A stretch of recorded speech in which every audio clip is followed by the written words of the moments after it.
think about people who write their personal stories, that they want to show themselves as a protagonist? You know, a lot of people come to LA or they're somewhere in the Midwest or wherever. Hey, I've got this great screenplay idea. It's about my life. Is everybody ready to hear about their life as their first project? Yeah, you know, it's a difficult thing too, because the old adage is write what you know.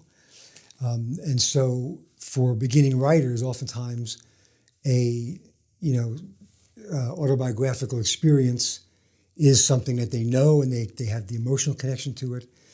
The problem is you still have to serve your audience. It's got to be entertaining, and it's got to have enough of a universal appeal. And when I say that, I don't mean that means it has to be homogenized, but there has to be enough things in it that people can connect with and recognize behavior-wise, like, okay, I'm going to go with you on this story. So whatever your story is, you've got to find a way to plug it into more of a universal consciousness, so that it can be absorbed by people who don't know you, don't know your story, don't care about your story. But how does your story relate to something in my life? I don't know if I sound very pretentious saying all this, but No, I don't think so. I just think you should never think like my life is so fascinating that anyone would be willing to spend 2 hours of their life watching it. There might be great things that happen to you, but I think you should be really willing and able to just throw a lot of it away and concentrate on the core thing that you feel is the story you want to tell, this core thing, and then build around that, make stuff up, make it more interesting, make the stakes higher, bring in characters who are not real in your life, but so you can build something that might be a very good, well-crafted story, but also has enough personal resonance. Now, for instance, when for many years, I was doing movies for television, and I prided myself on, I wrote them and directed them. And I chose very carefully what I would do. I never took a movie for the money or because I was very careful about what I chose. If it was a book they wanted me to adapt, or oftentimes they would come to me with a failed script. And they said, look, we still want to there's an idea here we love. We want to make this movie. This script didn't work. Can you do something with this script? And I would take it over. But in any project that came to me, the first thing I had to know was, what's my emotional connection to this? Can I find one? And if I can't find it, I don't want to do it, because now I don't feel like I can make it interesting. And a case in point is I did a movie back, it must be 1988, for TNT at the time, called The Hunley. And it was about the first submarine used in warfare during the Civil War. Fascinating story, just fascinating. But I wasn't so much into a war movie, which it was. I wanted to make it more of a character study, but I couldn't figure out what was driving this main character to get into this death trap, this tube that they all had to hand crank to go forward once they dived. What could this be?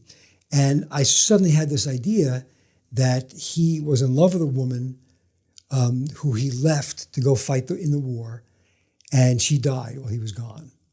And she drowned. And he's now obsessed with being reunited with her. And that's sort of his death wish now, about going into the submarine. And he feels like this is his destiny in a way.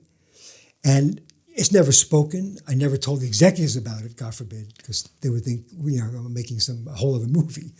But that now allowed me to inform all the writing and this character's drive through the movie with this kind of other thing that we revealed in just little pieces here and there, a little flashback here, a little thing here. And suddenly by the end of the movie, you start to realize, oh, of course, this is why this guy is like this, and he's driving so hard.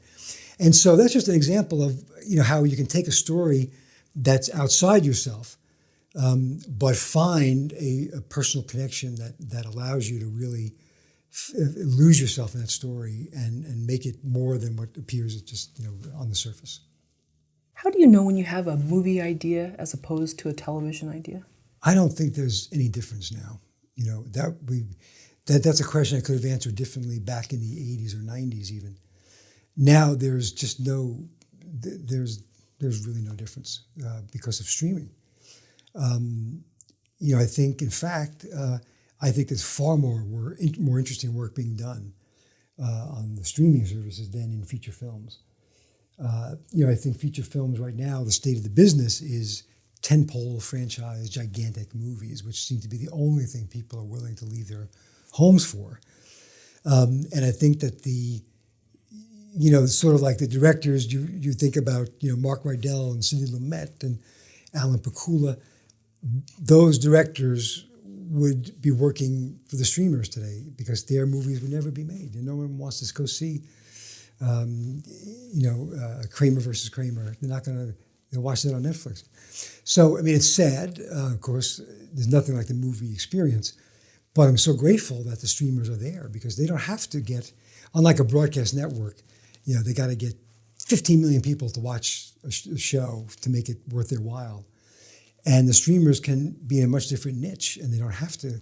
They've got the subscriber base, and so they can afford to appeal to a lot of different groups. And so, honestly, most of the ideas that I get, I don't think about them as movies. I think about them as something that might be on Amazon or Apple Plus or Netflix. Not that I don't, again, just love going to the movies because I'm addicted.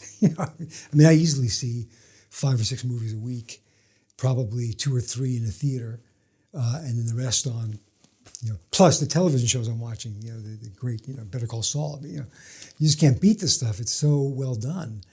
And in a way, it's very gratifying because I think that in the era that I came of age in television, where you had to, they pressure you to appeal to the lowest common denominator. And we filmmakers always said, but you don't have to do that. Trust the audience a little bit. And now I think that's coming to fruition because we are now in the television world or the streaming world, we're dealing with stories that no one ever make for television years ago, would never even touch them. And there's an appetite for them. People show up for them, they want to see them. And I think that, again, a lot of the lowbrow stuff now is in the movie theater, not on TV. Why do purpose and passion matter when choosing a screenplay? Well, in a lot of different ways. In the most practical way, making a movie, and when I say movie, it applies to anything, TV movie, a TV show, whatever, just a movie. But it is difficult. It's hard. It's hard to get it made. If you're lucky enough to get it made, they're hard to make.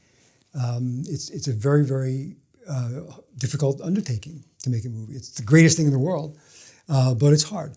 So you must have a high level of purpose and passion to bring you through this because you're going to get stepped on. You're going to, you're going to lose your money. You'll get the money back. Here comes the rain. Oh no, there's so many things that happen during the shooting and everything else that will destroy you if you don't have a really good attitude and that overriding purpose. I must make this movie, and this passion for a story. I've got to tell this, and that passion is so key in selling your ideas. I can't emphasize that enough. If you go to pitch a TV show or you're going to a studio to pitch them a movie you want to make, you have got to be genuinely passionate about it. They've got to feel that. They've got to feel like, okay, if we say yes to this person, they're going to go out there and they're going to kill themselves to make this movie. I can tell. Whereas if you come in there like you're too cool for school, and nobody wants to hear that. And it extends to all your collaborators. You're trying to get a certain actor. You're trying to get a certain artist to work on your film. They want to feel your passion for this thing. They want to know that you've got a vision and you're gonna get this thing done. So it's really crucial in every aspect of the process.